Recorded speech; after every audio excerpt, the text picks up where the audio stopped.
Mais uma vez, boa noite a todos, sejam todos bem-vindos e a todos aqueles que nos assistem a partir de casa. Se não fosse a Associação Espírita de Xeirense, quase de certeza que já não estaria entre vós,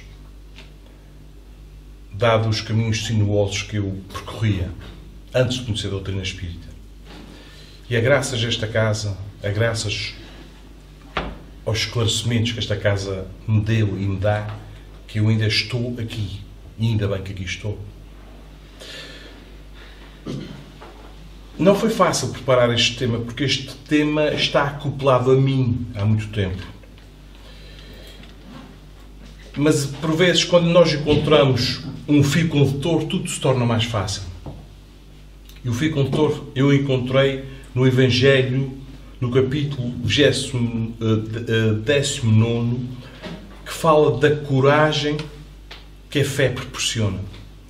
O que é a coragem? O que é a fé que a doutrina espírita explica? E onde é que podemos encaixar aqui o medo? A minha experiência pessoal estará diluída ao longo desta palestra. E espero que com ela possa ajudar alguém com a minha experiência. Porque eu não vou falar de cor. Eu gostaria que vocês levantassem a mão, aqueles que aqui nunca sentiram medo. Toda a gente já sentiu medo.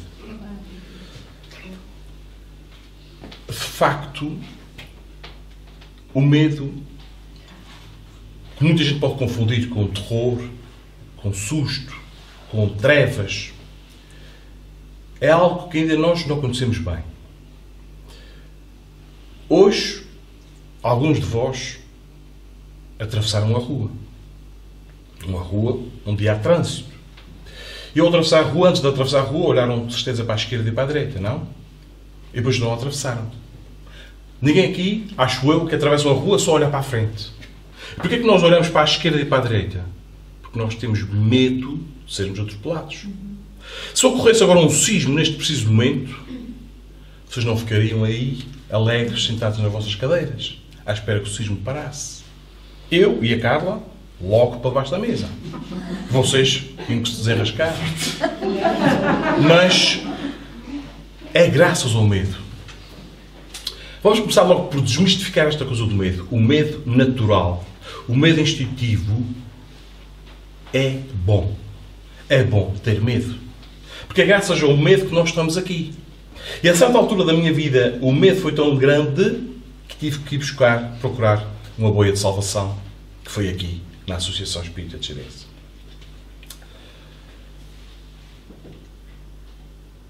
Nós, que já temos milhares de anos de evolução, antes de sermos espíritos, indivíduos, nós, como princípios inteligentes, estagiamos, antes de estarmos aqui no reino nominal, por outros reinos. Mineral, mas em especial no vegetal, onde captamos esse princípio inteligente, antes de ser individualizado, captamos os aspectos das sensações, que hoje são as emoções, os sentimentos. É uma forma mais elevada de sensações.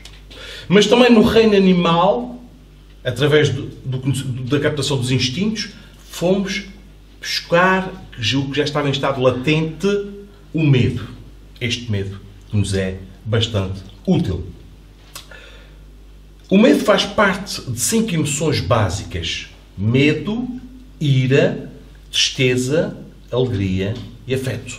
E segundo Joana de Ângeles, ela diz que os psiquiatras e os psicólogos tendem a apenas somar isto tudo e existir apenas 2 emoções: medo e amor.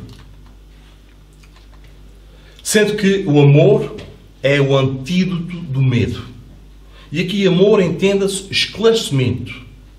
Quanto mais esclarecidos formos, menos medo sentiremos. E sou um bocado suspeito para dizer isto, mas o maior esclarecimento que nós podemos encontrar nesta escola, Terra, é através da doutrina espírita. Quem estuda Espiritismo, um dia chegará a essa conclusão. é o esclarecimento mais aprofundado, mais completo que nós temos, e ainda bem. Porque nos explica de onde viemos, porque é que estamos aqui na Terra, porque é que sofremos e para onde vamos depois da morte. Por falar em morte, um dos livros codificados e escritos por Allan Kardec, que é o Céu e o Inferno, vem pôr por terra essa teoria do céu e do inferno.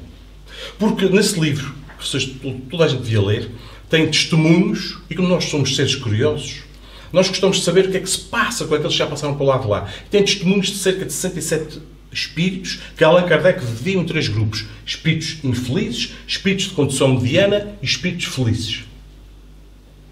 E neste grupo não dividiu em céu nem inferno. Dividiu em 107 locais diferentes. Locais diferentes. Locais vibracionais. Logo, não existe um céu, não existe um inferno, existe um estado de alma. Mas vocês imaginem que existia céu e inferno. E que neste céu existe felicidade, mas não uma felicidade ociosa, uma felicidade boa. Quem daqui gostaria de ir para o céu? Quem daqui gostaria de ir para o céu? Levanta a mão. Ok. Muito bem. Agora, quem daqui gostaria de morrer? Levanta a mão. Para irmos para o céu temos que morrer em primeiro lugar. Aqui vamos começar a falar de um dos grandes medos da humanidade, que é o medo de morrer. Há muito medo de morrer. E ainda é natural. Porque nós ainda somos muito materializados. Nos identificamos demasiado com o corpo. Mas esse medo de morrer também é bom. Porque nos preserva. Porque nos aguenta aqui no corpo físico. Porque quanto mais tempo tivermos aqui, mais tempo teremos para aprender.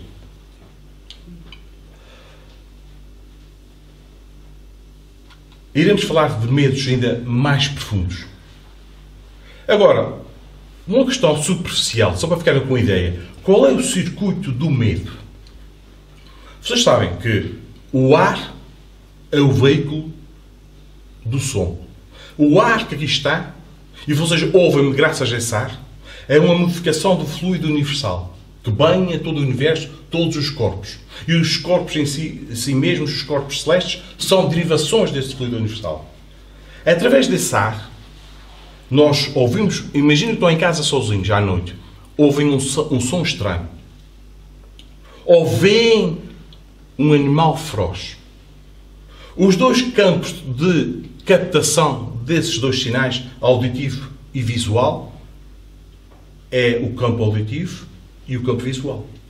Por sua vez, esses campos vão comunicar com o tronco cerebral, por sua vez vai comunicar com o tálamo, depois para a glândula chamada amígdala e hipocampo, que são áreas cerebrais, e a partir daí se vão gerar hormónios que se vão derramar na corrente sanguínea. Que hormónios são esses? Cortisol e adrenalina.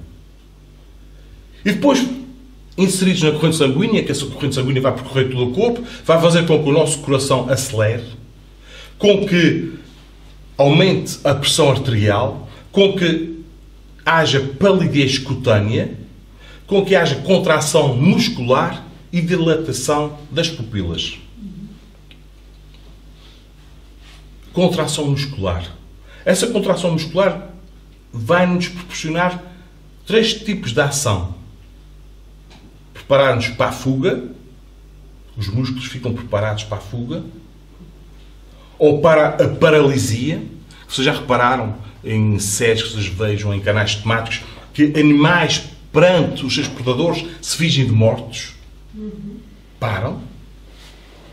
Aqui no caso concreto da Ilha Terceira, quem gosta de touradas, e aquele indivíduo que leva com o touro, o que é que ele faz? Deita-se e fica quieto.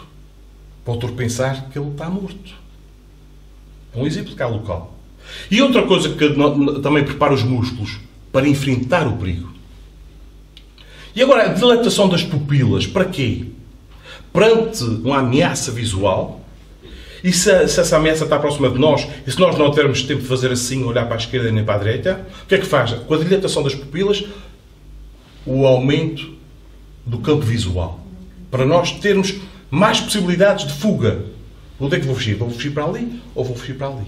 Não é? Tudo preparações instintivas que nós temos. Existem dois tipos de medos. Os medos reais e os medos imaginários. Os medos imaginários estão em muito maior número, porque advém de crendices, advém de coisas que nós aprendemos no passado, ou como a sopa ou vem o papão. Coisas que fomos acreditando ao longo dos tempos. Mas existem os medos reais. O tal medo que eu falava no início, de atravessar a rua sem olhar para ambos os lados. É um medo real. E esse medo é temporário. E o medo serve para essas ameaças pontuais. Quando a ameaça cessa, o medo já não faz mais sentido. O problema é que, quando adicionamos ao medo outra coisa. Vocês imaginam que são convocados para um evento no qual vocês vão ter que falar em público daqui a um mês. Daqui a um mês, ainda falta um mês. E já começamos a pensar naquilo. Já começamos a antecipar o futuro que ainda não chegou. Já começamos a pensar, e se eu falhar? E se eu começar a gaguejar? E se eu simplesmente bloquear? Antecipar. O que é que se faz aqui? Esta emoção natural, instintiva, boa, adicionamos ansiedade. E quando este medo, ao qual adicionamos ansiedade, começa a atrair-nos o sono, começa a tornar-se um processo lento, patológico. E quando é repetido essa ansiedade, adiciona-se aí outra coisa que é o stress. Aí a coisa complica. Aí começamos a ver que medo mais ansiedade mais stress podem surgir os chamados ataques de pânico. Ataques de pânico não devem ser levados de ano leve. Porque podem levar uma pessoa ao suicídio se a pessoa tiver um ataque de pânico num sítio elevado. Porque só quem teve sabe, não é? E temos também os medos tidos, para quem acha que esta é só a única vida, esta aqui, os medos tidos como irracionais, que são aqueles que nós conhecemos por fobias. O medo pavoroso de aranhas. O medo pavoroso de estar num lugar fechado. Isto parece racional. Porquê é que eu tenho medo? Mas nós, na doutrina espírita, sabemos que as causas, se nós não nos lembramos, é que residem no passado. Um caso concreto. Um empresário com bastante capital financeiro que ia para o trabalho sempre na sua viatura e ele é que conduzia o carro. Apesar de ele ter posses para pagar a um motorista. Ele gostava muito de conduzir o carro. Até o dia que ele foi parado numa operação stop. E ele, nessa operação stop, perante os polícias, ele entrou numa espécie de desespero. Começou a se esbracejar, começou a dizer muita coisa confusa, que os polícias não estavam a perceber porque é que ele estava naquela forma tão desequilibrada. Foi o ponto de ele chamar a atenção e eles começarem a arrostar o carro à procura de droga. Ele foi levado à esquadra, foi investigado o carro, não tinha nada, pagou uma multa, foi para casa em liberdade. Mais tarde, uns meses mais tarde, outra operação stop e o mesmo comportamento. E isso já estava a gerar uma limitação à sua vida. Aí então procurou ajuda. Procurou ajuda médica, tomou medicação, fez terapia, mas nada disso resolvia. Procurou psicólogos, psiquiatras. Até que um dia encontrou um psicólogo que era espírita. E que, vendo o seu quadro clínico, lhe aconselhou a fazer uma regressão de memória. E ele, nessa regressão de memória, ele dizia as coisas de uma forma um pouco confusa. Ele via-se numa pequena cidade, mais antiga, daquela que ele estava, que ele vivia, uma pequena cidade, e ele explicava que cidade é esta. Ele não sabia dizer qual é essa cidade. Ele só dizia que via pessoas a fugirem da cidade. E ele, o que é que ele fez? Ele pegou na sua família, saltou para cima da carroça e conduziu a carroça para fora da localidade. Mais à frente foram interceptados. Ele parou a carroça e a sua família foi toda morta nessa operação stop. Por isso, aquela atitude, ter agora uma causa, uma razão de ser. Estes medos exagerados vêm das nossas inseguranças, da falta de esclarecimento. E se nós sabemos que hoje no mundo se vive uma ditadura do medo, uma contra-informação incrível. E nós, de certa forma, estamos a absorver as coisas sem filtrar essas mesmas coisas. E se nós já temos alguma quantidade de medo, isso vai potenciá-lo. A doutrina espírita vem-nos explicar que nós somos imortais. A doutrina espírita vem-nos explicar que nós estamos aqui de passagem, não para sofrer, mas para corrigir erros do passado e para aprender coisas novas. E ele diz também que este mundo, neste caso este particular onde nós estamos, podia ser destruído, podia desaparecer, que nós continuaríamos vivos, porque nós somos espíritos indestrutíveis e imortais. Uma das coisas que nós devemos ter em atenção para não potenciar os nossos medos é, por um lado, os nossos apegos, o nosso sentimento de posse. Temos algum familiar doente, com uma doença grave, e essa doença vai galopar, levá-lo ao desencarne.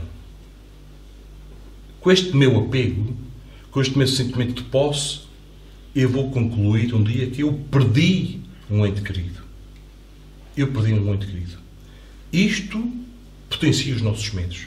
Porque daqui de dentro, do universo inteiro, ninguém é de ninguém. É sermos de alguém, será da inteligência suprema a causa primária de todas as coisas. Somos de Deus, mas não somos de ninguém, de uns dos outros. Por isso, começar aos poucos, enquanto aqui estamos a treinar os desapegos. Porque, como a doutrina espírita diz, somos imortais. Logo, apesar mesmo da falência do corpo, continuamos a viver. Outra coisa que nos causa e pode potenciar o medo, os nossos comodismos. Imaginem que vem o tal sismo, ficamos sem casa e temos que sair da nossa casa à procura de outro abrigo. Ou temos que sair deste emprego para outro emprego. Ou somos desempregados. Estes comodismos também potenciam os medos. Portanto, treinar diariamente esta questão de fazermos algo diferente, sairmos da nossa zona de conforto. Muito importante. Mais um medo. Quem é que daqui tem medo de falar em público? Já foi considerado, este medo já foi considerado dos piores medos de todos, falar em público. Eu sempre que venho aqui terça-feira, parece que tenho aqui umas borboletazinhas aqui a ajudar-me a fazer gestão. Nesta zona. Mas depois isto passa. Porque isto sim é irracional. Porque vocês que estão aqui à minha frente não são ameaça para mim. Por isso é racional e o medo já desapareceu. Mas existe outra coisa que não é medo, é orgulho. Orgulho de falhar, orgulho de dizer uma asneira, de ser julgado pelos outros. Isso é que não nos leva, isso é o grande obstáculo que não nos levar a falar em público. E quantos daqui não se calhar teriam um jeito para isto, esse talento que foi escondido debaixo da terra, com medo. Bom. Mas há um medo ainda maior do que este, muito maior do que este. Muito maior do que o medo de morrer, que é o medo de viver.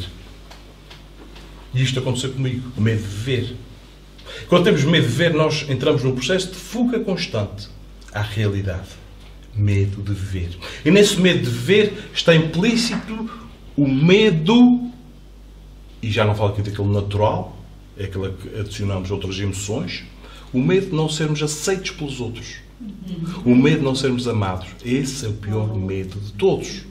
Por isso, se ver tanta gente a usar máscara fora do carnaval.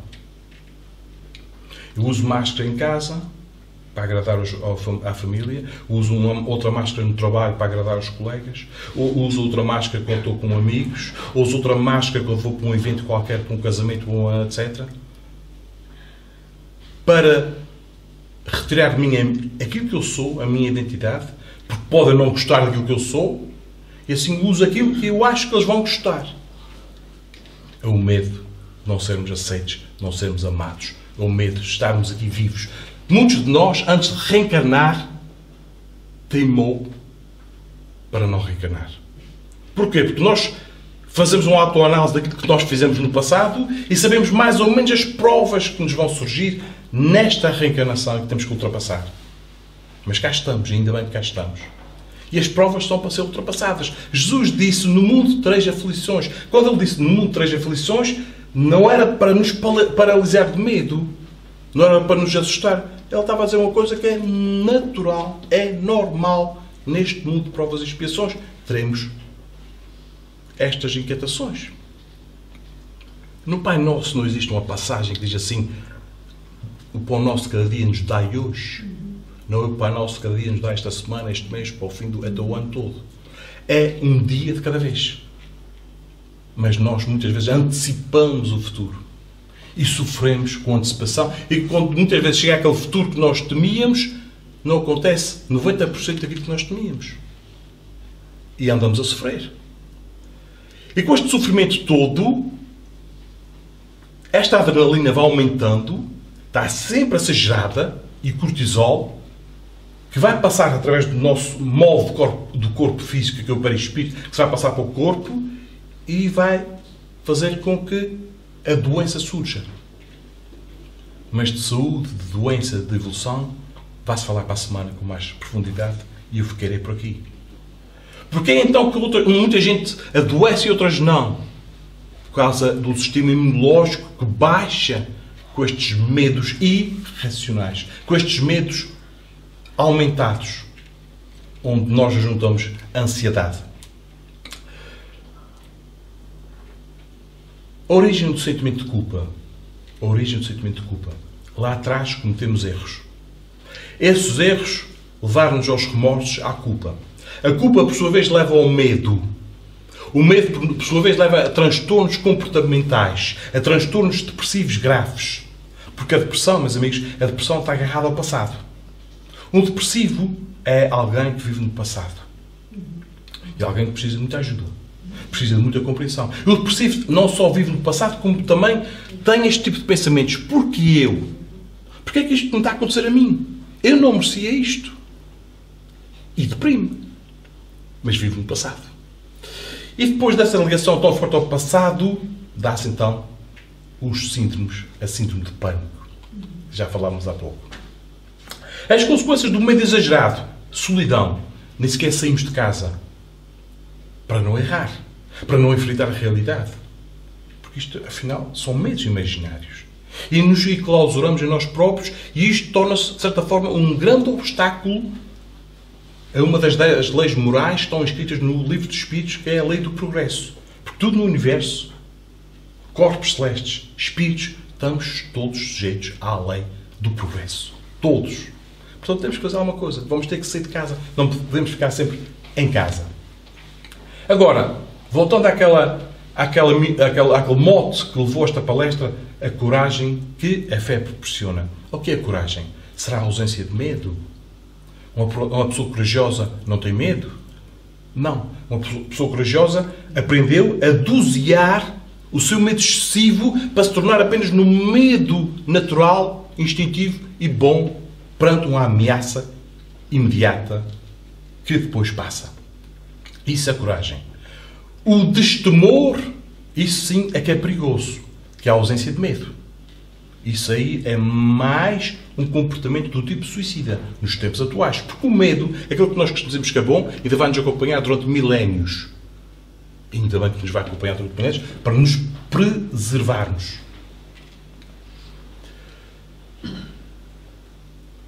Hoje mesmo, até os mais racionais tentam defender que não têm medo.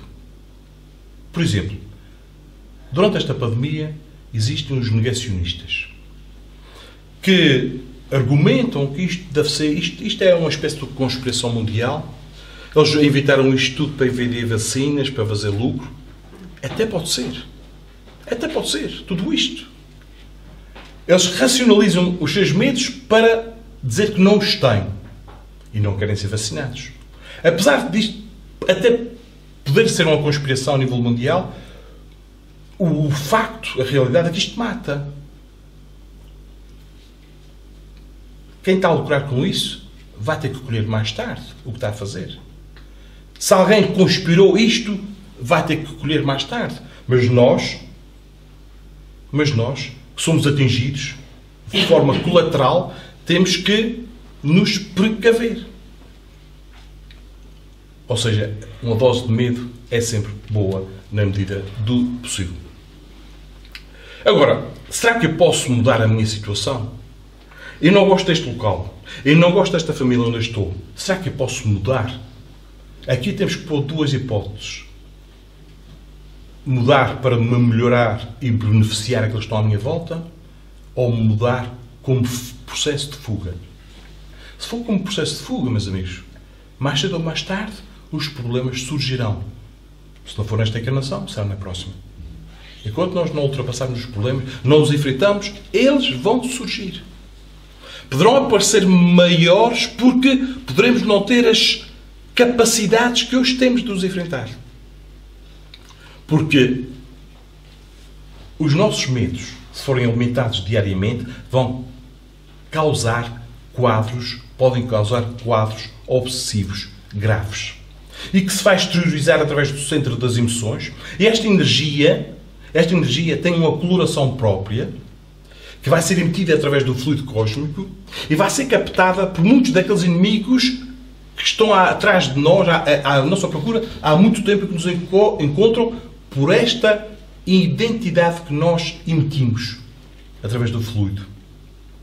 Não só atraímos esses inimigos, como também aqueles que se comprazem em potenciar os nossos medos, aterrorizando-nos. E vêm os tais ataques de pânico. E isto está tudo nas nossas mãos.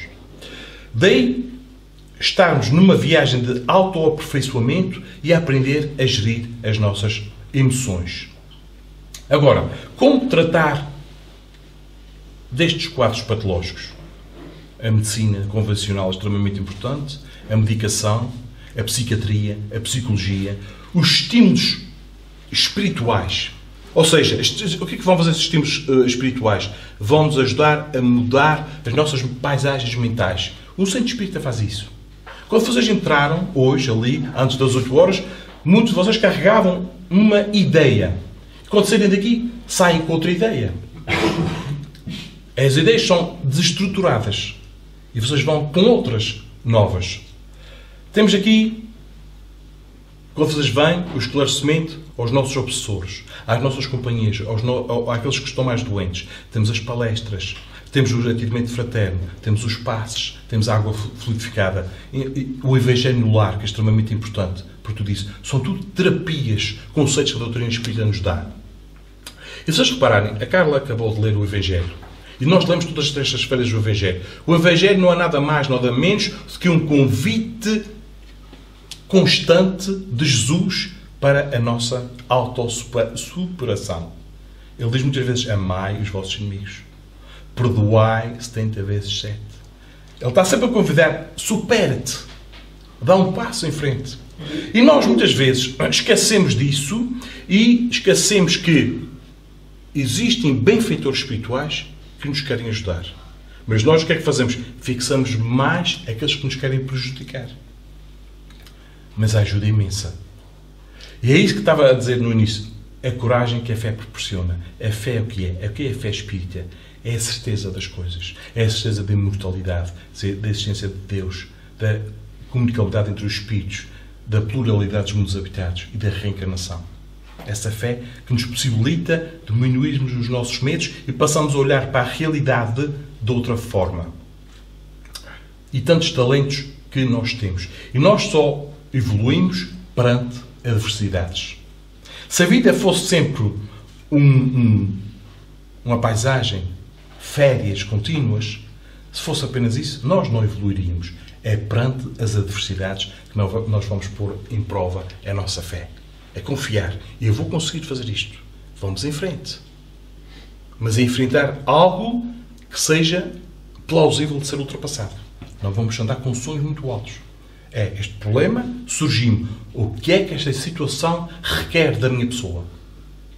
Pensar assim. E enfrentar. Pedir ajuda. Não fazer sozinho. Kardec questiona no Livro dos Espíritos qual é a melhor forma de nós evoluirmos e de ultrapassarmos as nossas tendências instintivas. E o benfeitor espiritual responde: conhece-te a ti mesmo. Fazer uma autoanálise. Vocês, quando chegarem em casa, se tiverem tempo, perguntem a vós mesmo: eu tenho medo de quê? Porquê que eu tenho medo disto?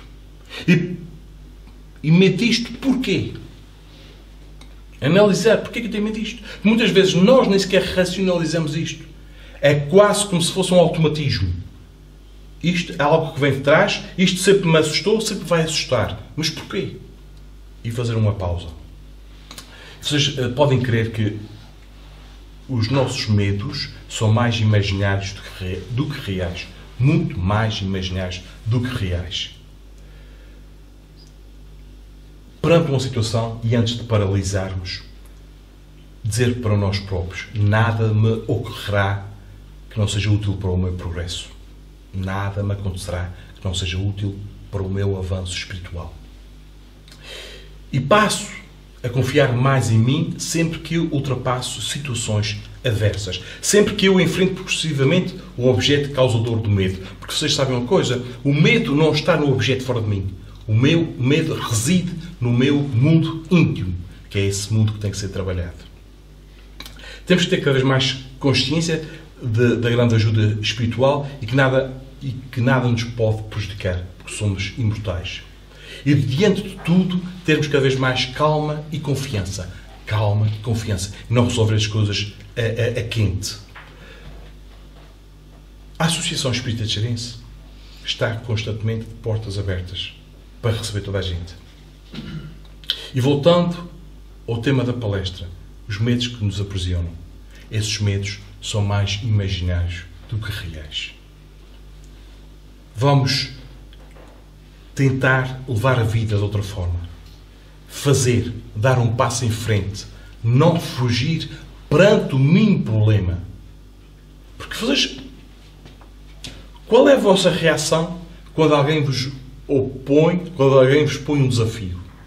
É: eu não consigo, não tenho tempo, não vou fazer isso, passo para outro. Qual é o vosso primeiro instinto? É a negação.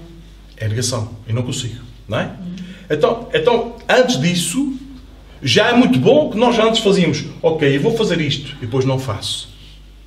Não apareço, desisto. E depois entramos numa segunda fase, é que eu não consigo, mas depois paro e avanço. E se chegar a uma terceira fase, é que, perante um desafio, vamos a isso. Vamos a isso. Faz tudo parte do nosso crescimento. Mas que o medo seja apenas aquele que nos é útil para a nossa preservação. Que não seja aquele que nos paralise. Porque esse é doentio, é patológico e nos vai levar à doença. E confiança no futuro, está bem? Muita confiança no futuro.